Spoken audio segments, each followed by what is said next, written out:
मैनावती व सदाशिवचा मोठा डल्ला मारण्याचा नवीन प्लॅन. श्री स्वामी समर्थ प्रेक्षकांनो, सायली आता सर्वांना असं म्हणते, तुम्ही बाहेर व्हा, मी आईबाबांना बोलावून येते. ते गेस्ट रूममध्ये आहेत ना.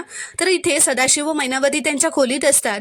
सदाशिव असं म्हणतो, आता आपण जास्त दिवस इथे टिकू असं मला वाटत नाही ग. तर मैनावती त्याला म्हणते, आता आपण लवकरात लवकर मोठा डल्ला मारायलाच हवा. तर सदाशिव म्हणतो, हो खरं आहे तुझं, आता आपण लवकरात लवकर लाखोंचा डल्ला मारूयात आणि इथून पळून जाऊयात. तेवढ्यात आता सायली त्यांचं दार उघडते. ते बघून सदाशिव व मैनावती दचकतात, कारण इथे असं दाखवलेलं असतं की सायलीने या दोघांचं बोलणं ऐकलंय, पण मुळात सायलीने या दोघांचं बोलणं ऐकलेलंच नसतं. व तिला बघून सदाशिव व मैनावती सुद्धा दचकतात व घाबरतात, कारण त्यांना असं वाटलेलं असतं की सायलीने या दोघांचं बोलणं ऐकलंय.